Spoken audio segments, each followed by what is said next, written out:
Hey guys, here's my latest Craigslist find. I spotted it this afternoon. Wasn't quite sure what it was, but it was close by and reasonably priced. However, when I called, it turned out that somebody had beat me to it, but they didn't follow through, so I just went out and picked it up, and here it is. Now, the seller did tell me that it was a Ward, and you can see that on the front here. Ward Electric, but it didn't look like any Ward Electric that I could find pictured online. When I got there, I could see the cabinet was in decent shape. Looks a bit rough on top, but I think all the veneer is intact. It just needs good stripping and sanding.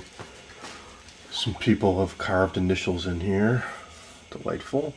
But again, that seems to be pretty shallow, and I think that'll sand out. These odd holes appear to be missing like rosette type screws. There's one here, and I think these are just broken off or missing or whatnot, but I think you can get reproductions of those, so that's not a problem. The knobs, though, that really threw me off. One knob here seems to be a nice old wooden knob, and the tuning is done by a direct drive. So there's like a drum tuner in there, and this is just directly on the variable capacitor. But then there's these two holes. It's like somebody shoved, that might be a marble actually, now that I think about it.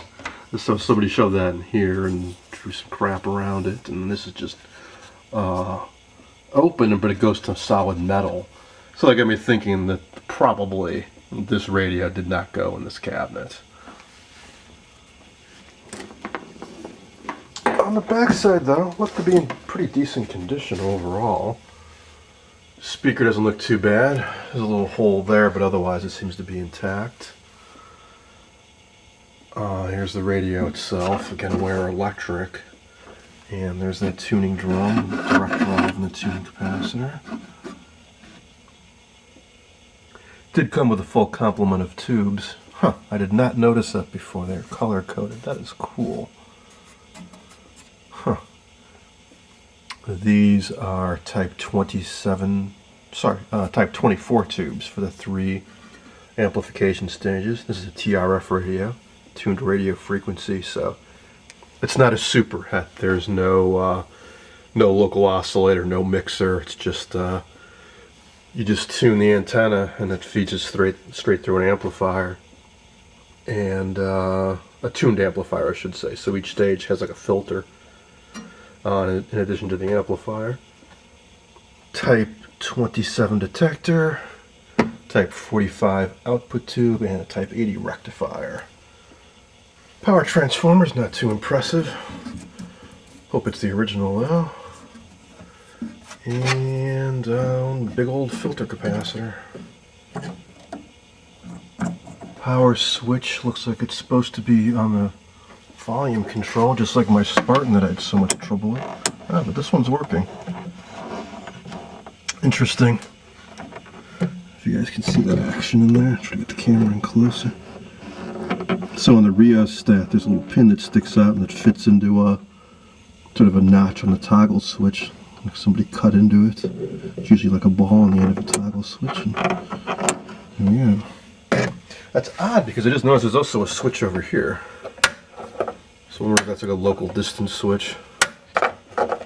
Because, yeah, I bet it is, because there's on the antenna here we got ground. We have a long antenna. We got a short antenna. Now on this plate here I can see it was Ware Electric Type B1. I looked that up online, and I really wish it was a Type B1, because apparently those are fairly valuable. I saw somebody quoting a price guide from 2004, I think, and they were worth around $300. With today's economy, I'm not sure if they'd be worth more or less, but $300 is a lot more than I paid for this. But the cabinet for that looks nothing like this. It's a cathedral, it's nicer, and so on, so there's no way this chassis went with this cabinet. Certainly been in here a long time, though. This chassis was made around 1930. But I have no idea when this retrofitting might have. Well, I shouldn't say that. I actually have a little clue on when the retrofitting might have been done. I'll show you that on the tubes. It was also fairly evident from the shelf here because it has no business being here because it's just getting in the way of the speaker. And it probably used to be a shelf over here. Maybe this is, yeah, this was just cut off. I don't know why I didn't break this off entirely. So I'm going to post some pictures online and I bet somebody will recognize the cabinet. Here you can see where somebody cut out this board, which is probably the old speaker board or some such to fit in that tuner. They did a decent job though. Other than these holes, it doesn't look that bad. You know, they did a decent job like routing this out and putting this piece of wood in here. There's a bit of a gap around there, but so I don't know what I'm going to do with this. It might be worthwhile for me to sell off the chassis to somebody who really wants it, who's got a proper B1 cabinet, or try patching in these holes and get it to work. I don't know. Here are the tubes I pulled out. And this is the reason I really bought it, because it has a complete set of early globe tubes that are all Majestic type tubes. They all have the same label on them. And I said I might have a clue when the retrofit was done because they're all dated, I think, December 3rd, 1938. What's crazy is it says LaGrange, Illinois. That's where I picked this up. So the seller I bought it from said it came from an estate sale, and I didn't bother to ask where that estate was, but it was in LaGrange. So this radio may have spent its entire life there. But see all these tubes, they all say Majestic, and Majestic tubes had a G in front of them, so it's G-24.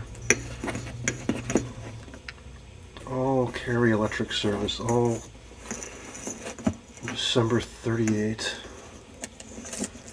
G27, G45, and if you know anything about 45 tubes, you know these are quite expensive, especially in the globe style. And even the old 80 rectifiers are going to be quite expensive. I have not tested them yet, but I really hope they're good. I went online to Nostalgia Air and was able to find the schematic for this chassis. Ware Manufacturing Corporation, model B1 Bantam. Got a date down here, 1930. It's fairly basic, as all TRF radios are. I like these old schematics before symbols are really standardized, so for tubes they drew them like that. They didn't bother showing the filament hookups. I guess you're just supposed to know what type tubes they are. They didn't label them, so these are the 24s, that's the 27, that's the 45. And for the rectifier, they just put a box there and put RECT inside of it. They don't show the power transformer on the schematic. That thing is the speaker. I guess that's the field coil.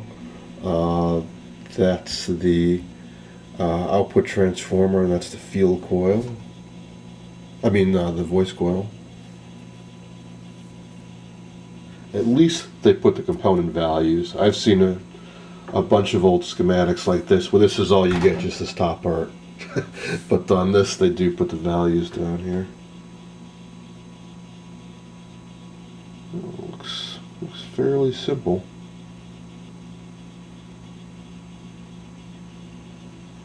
Probably wouldn't take 2 minutes to get it going. Just 2 electrolytics and that one giant can here, 2 sections for the filter. So capacitor, field coil, other capacitor for a pi filter. A few paper caps in here. Yeah, probably wouldn't take much at all to get this radio playing. But I'll save that for another day. Oh, I also was able to find pictures of what a proper Ware 1 cabinet looks like. So quite a bit different than what I've got. But the control placement's exactly the same. Tuning wheel on the right and lone volume control over here on the left. I think this grill cloth may even match my set. But obviously the cabinet's totally different. Kind of looks like my Spartan 400 with the columns and finials on either side. So you can see the chassis is exactly the same. So is that rheostat with the power switch attached to it. Tuning control over there. Speaker looks a little bit different. Mine isn't a roll-up, and it doesn't have these little ears where the screws mount. Yeah. Otherwise, this is definitely the same chassis that I have.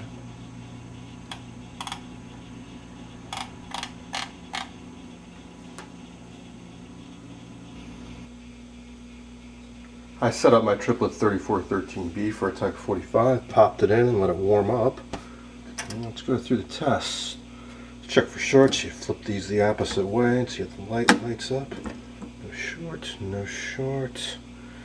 And now the all-important value test. Alright.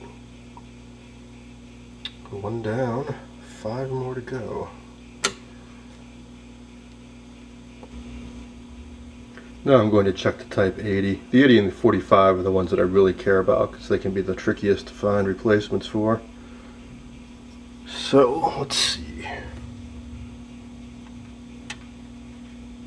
Type 80, B circuit on 3, B filament on 5, C load on 55, up 2, down 4. Pop it in. Filament's glowing, it's a good sign. There are 2 tests for this. That's what the dash in here means, because it's a 2-section tube, because it's a full wave rectifier, so there's essentially 2 diodes inside there. No shorts. Alright, that's really good. On the other side, we put 2 down and we put 3 up. Check for shorts. Yeah, check that. It's also very good. I notice quite often the 2 plates aren't quite the same. One will conduct a little better than the other, but I think that's just fine. Now about the 27, that's the detector tube. Circuit 2, 5 filament, 32 load, up 2, 3, down 4, 5, and it goes in the socket. So I think it goes in that socket. Yeah, there we go.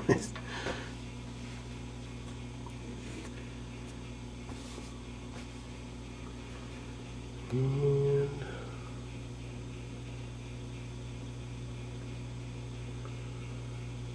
yeah, the filament is glowing. It's very, very dim compared to that 80. Alright, so short, no, and no, and ooh, oh, it's got to be patient. Sometimes these tubes that haven't been running in years and years and decades and take a little while to come back to life.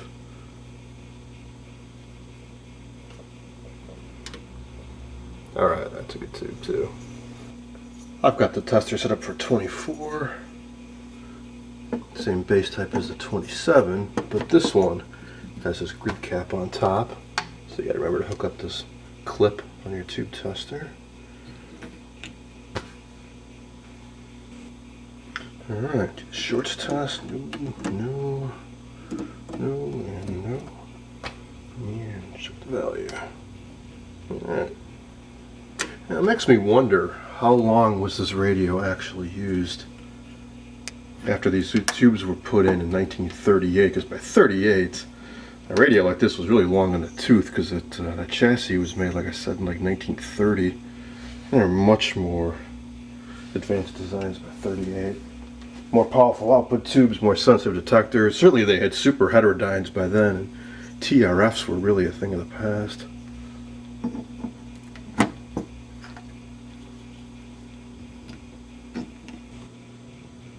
Alright, and there's the last of the 24s, and all these tubes test good. Well, I've got lots of other projects in the pipeline, so I don't know when I'll get around to this one or even exactly what I'm going to do with it, but I will certainly keep you guys posted. That's all for now.